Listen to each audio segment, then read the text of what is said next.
I have a rule that I don't buy any games unless I've already tried it and liked it. So I was naturally a little nervous when my sister-in-law got me a game for Christmas. The game was Jaipur, and it's a two-player only game. It was my very first two-player only game, and I thought, why not just get a game for 2 to 4 players? That way we can play with more players if we want. But I'm really glad that she got me this game, even though I was a little nervous about it, because I'd never tried it before. Jaipur is a two-player game that plays in about 30 minutes. In the game, you are collecting and selling goods. Goods are things like gold, silver, cloth. There's also camels in the game, and the camels aren't good. They're not part of your hand. You don't gain end game points or tokens. A little bit more on the camels later.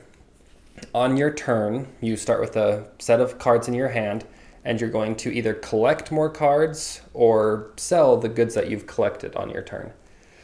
To sell the goods, you lay your cards down and you gain tokens. So if I laid 2 jewel cards down, I would take 2 jewel tokens and get those points that are shown on the tokens. There are a few different ways that you can collect cards. Number one, you can just take a card from the market, the 5 cards that are laid out there in front of you. You can take all of the camels that are in the market and add them to your camel stash, not part of your hand. Or you can trade goods from your hand with the market. The really interesting thing, and the first thing that I really like about Jaipur, is that you can trade camels. So like I said, camels aren't a type of good. You can't sell them for points. So you may think, why would I ever want camels if they're not really good for anything?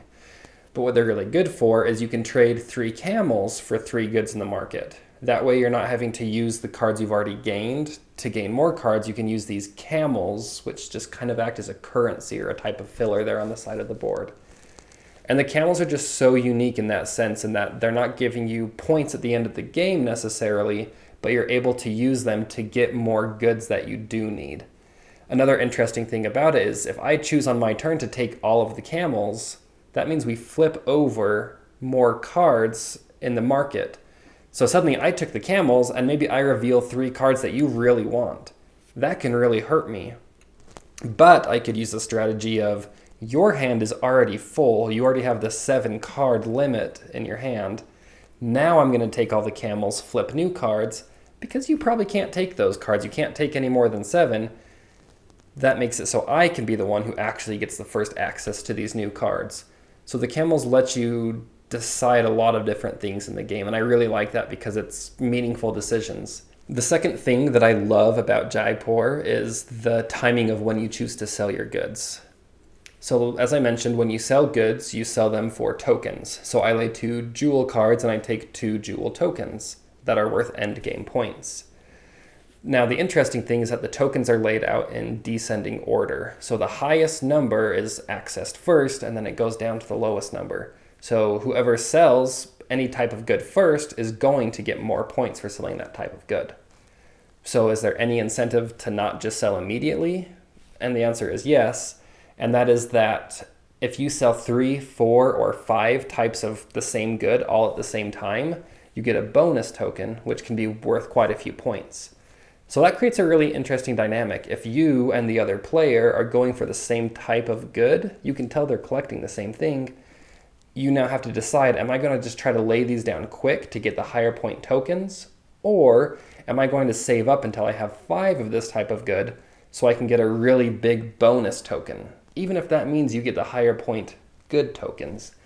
It creates a very interesting dynamic and a lot of fun decisions. So is Jaipur fun? In short, yes, it's a really fun game. It has a lot of interesting decision making of when to use the camels, when to sell your goods. And with both of those things, you really get to deduce what the other player is going to do and what their incentives are. And I think that's a lot of fun, trying to analyze what you're thinking and what your next move is going to be. It has really pretty artwork. The length of the game is perfect. It never really overstays its welcome. It plays in 30 minutes, and that's 3 rounds. So if you choose just to play 1 round, you can do it really in about 10 minutes. And that's awesome for a 2-player game, just to be something that's quick and lighthearted and easy. And with that, it is a very lighthearted, fun game. There are some two-player games where if I do something, it really hurts you, and it ends in a "you're sleeping on the couch tonight" because I'm so frustrated. But this game doesn't really have that as much. It feels more like playful banter. The only negative thing that I could say about this game, and I kind of hate even saying it, is I don't feel like it has that it factor. And I don't know what it is. That's why I hate even bringing it up. But there are some games that after I haven't played them for a little while, I'm just like, man, I really want to play this game. I can't wait till we play it again. And I feel like that's all I can think about. And I've never had that with Jaipur. I like the game, and every time someone says, "do you want to play?" Yeah, I'll definitely play it. But I don't think I've ever had a time where I'm just sitting there thinking, man, I cannot wait to play that game again. Overall, I give Jaipur an A. Definitely give it a thumbs up. This is a game that I would recommend for really any couple to play. I think you'd have a very good time. Just a very good, lighthearted, fun experience that you can have together in about 30 minutes. There are a lot of people looking for that perfect two-player game. I'd love to hear what you think the perfect two-player game is. Go ahead and let me know in the comments below. Until next time.